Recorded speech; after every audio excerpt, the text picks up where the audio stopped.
I think this has really turned into two underlining messages today. Kevin Kinkead, Crossing Raw, to find WVU alum. How are you, my friend?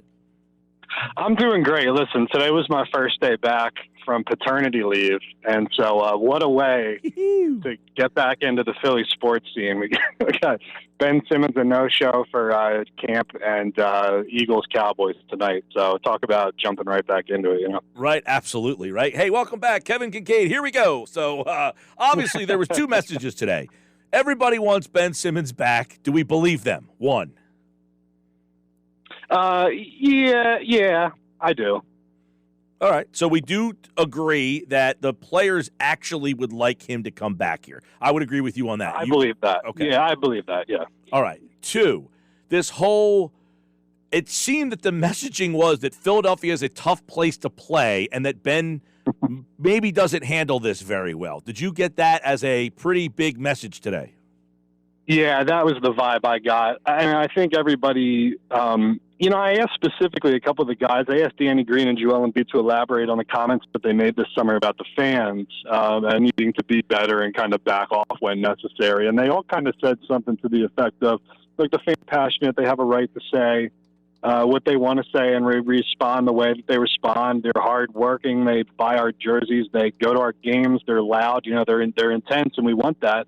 And, maybe that some people just aren't built for that. Maybe some people don't warm up to Philadelphia or don't click with Philadelphia. And seems like that's what they were saying about Ben. And if you want to interpret that another way, you could say, well, he's just too soft to play here. Right? Like, is that not the same interpretation? If you're saying that some people are built for this, yeah, and other people are not built for it. So are you reading this? Then what do you say? Yeah. Are you reading this, Kevin, as so this whole back and forth, Tobias Harris said, 100%, I feel that the fans, but it's not him saying, in fact, I don't think Tobias Harris is saying our fans suck. He's just saying, hey, you have every right to boo. He just doesn't like it. I mean, and that's his prerogative, right? Yeah, it is. And the question then becomes an individual one. Does that make you soft? Because right, that's a whole nother comment. Like, you get these fans, I find it to be very don't you think it's somewhat hypocritical for the fans to be angry at Ben? Oddly, the fans take it personal that they're now being criticized. The weird dynamic here. Because the fans want. That's the funny thing, Mike. It's like all the fans after the playoff series lost wanted to trade Ben Simmons, and the majority said, "Okay, let's move on." But then they get offended when people call them out because they can't take the criticism as a two-way street. When somebody asks them to back off, and they get bothered by that, so I do get a little bit of a sense of there is a bit of hypocrisy going on there. Yes. Like the fans are saying, well, we pay our money, we can do whatever we want. Yes, you're allowed to, but then don't be mad when the player says you're allowed to boo, and because you're allowed to boo, I am choosing to say I don't like the fact that you're booing me because I feel that you are using your right to boo way too much. If you go to your girlfriend and you say, I'm not sure it's working out, I think it's probably best that we break up. And then she says, yeah, you know what, well, I'm going to go date somebody else. Would you then get mad at her for saying that? She's doing exactly what you just suggested that you should do. Right. So how can anybody be mad at that when ultimately the end result is congruent with what both sides wanted? So the bigger question, I think, from a macro level perspective is, is there a shift in Philadelphia and South Jersey fan culture? I sense that the younger generation of Sixers fans are a little bit more empathetic to the players and a little bit more willing to back off of the booing and show that support, that unconditional support that gets Mike Scott his own fan group, versus I think an older generation of fans are more willing to boo and say this isn't good enough and we expect more and whatnot. And so I think we have a very fascinating kind of generational clash here in how different Sixers fans approach it. And I don't know what's right and what's wrong. I find the whole thing fascinating. I find it funny. I went to Boston this weekend to Red Sox-Yankees, and it's like Red Sox-Yankees. I'm thinking I'm going to see like the apocalypse, And my nephew, who's 8 years old, he went to the game on Sunday night. I went to the game on Saturday. My brother-in-law and my nephew went, and my brother-in-law said, why aren't the Boston fans yelling at my kid? He's wearing a Yankee hat. Like, I want them to yell at my kid. And they weren't. And I was at the game, and I'm like, this Boston Yankee dynamic seemed very friendly to me. Like, it didn't seem like this ultra hatred of these two fan bases that hate each other. Like, it was a weird dynamic. Yet, if a Met jersey shows up in Philly, I mean, that guy's fearful for his life half the time. Yeah, it's funny. I get a sense that there's a little bit of a shift where I think people are kind of realizing that these guys are human, and so they're trying to walk an admittedly arbitrary line. And I think booing is justified because booing is one of the few ways that fans can communicate to players that, look, it's just not good enough. I have no issue with the fan, however they want to act inside the realm of being a mature human. If you want to boo, you want to wear a jersey, you want to paint your face, you want to whatever, without cursing or running on the field, you can act however you want. Just don't take offense when the player says, I don't care for that.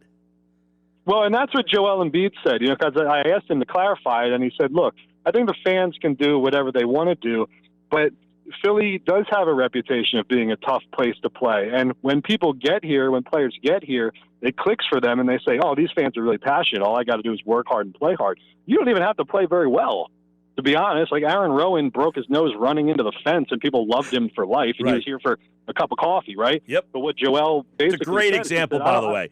That is a great one. Yeah. Yeah, and he said, Joel said, I just don't want, if we're pursuing a free agent or, we got a max contract slot open up or something like that, I want people to look at our fan base and say, hey, I'm not so sure about playing there, So he basically said straight up, like, some guys feel like Philly is a harder place to play for. He doesn't think it's true. Right. But we can help ourselves. It's kind of what he's saying is help me help you. Right. Kevin, you can help me recruit. Like I brought up earlier, look, guess who has thin skin and doesn't like getting booed? Kevin Durant. Guess what?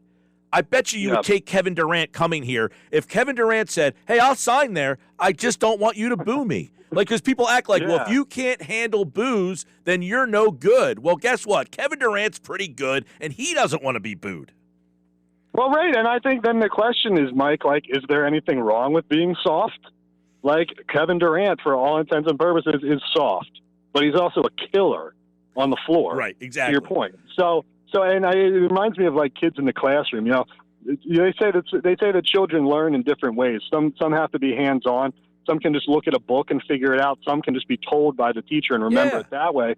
But just because one kid learns another way, does that mean, he has a limitation and in some other way that he needs to have a situation or some kind of culture set up to accommodate him? I don't know. I think that's what we're kind of getting hung up on, and I think that was the crux of what the players were saying today. The ironic part about all this is we've all had that kid or friend growing up that was very book smart, but not so street smart. Then you have other guys who are really street savvy, and they can't do basic math or read or write, but guess what? They've made a living in this world because they figured out, so there are different ways to go about it. Joel Embiid handles the fans' reaction differently than Tobias Harris, who handles differently from Ben. Ben is saying, guess what? I don't like it. And I said, look, people accuse me of defending Ben, and I'm on Ben's payroll. I don't have a problem with Ben Simmons' game. Does he need to shoot more? Would it be great if he's more aggressive? Absolutely. But this team, if they lose his defense and his playmaking, they're going to suffer. They are going to suffer if they don't have. And you're right.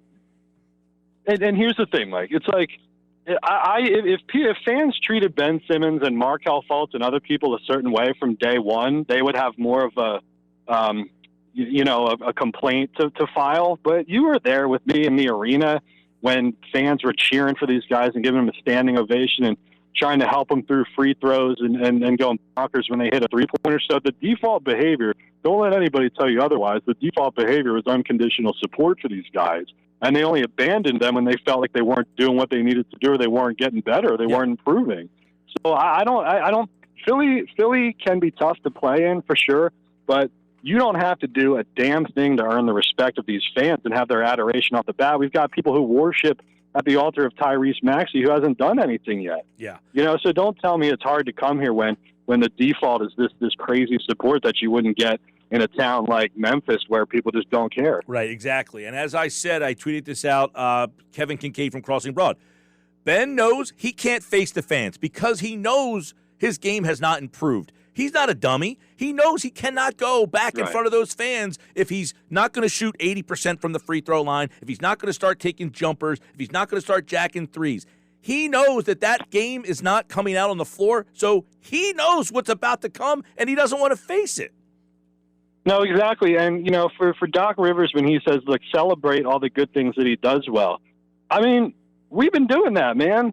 For 4 years, I've been writing, as crazy as the back and forth is about Ben Simmons. I've been trying to point out all the great things he does defensively, the floor running, the passing ability, the kick and shoot, chance creation and whatnot. It's like, well, we are doing that. People are doing that. But I can't wait. I can't wait, Kevin. I can't wait, Kevin, for halfway through the year where you're wondering, well, why isn't Danny Green getting wide open looks in the corner anymore? And why isn't Seth Curry getting wide open three-pointers on the wing anymore? And why is this guard cutting through our defense for 40? Guess what? When you lose this guy, those shots, those looks, they're not going to be there anymore. Yeah, the guy who replaces him, he might score 22 points, but he's given up 25 on the other end. It's going to be an interesting dynamic. Yeah, and I would just say this, Ben is such a funky player in that he comes into the NBA and his floor is incredibly high. His floor is Rookie of the Year and perennial All-Star. But I've never covered a player in the NBA or in my MLS days or anything like that where I've seen a player whose floor and ceiling are so close together that you'd have to crouch to get through the corridor, because it's like he is the same player that he was a couple years ago, and it's not wrong for fans to think that the evolution of his game has to happen. There's nothing wrong with thinking 100% agree with that as well. Kevin Kinkead, Crossing Broad, the Sixers open camp tomorrow. Ben Simmons will not be there. He wasn't there today, but everybody had to answer the questions about it. They got past it. We'll see what's next. All right, Kevin, congratulations on being a dad again. Thank you. I appreciate it, and maybe our Mountaineers won't blow it. Oh, you knew that was happening. You knew that was happening. No further comment. They don't ever improve their game either. I watched that in the hotel room on Saturday night. Oklahoma beats my Mountaineers.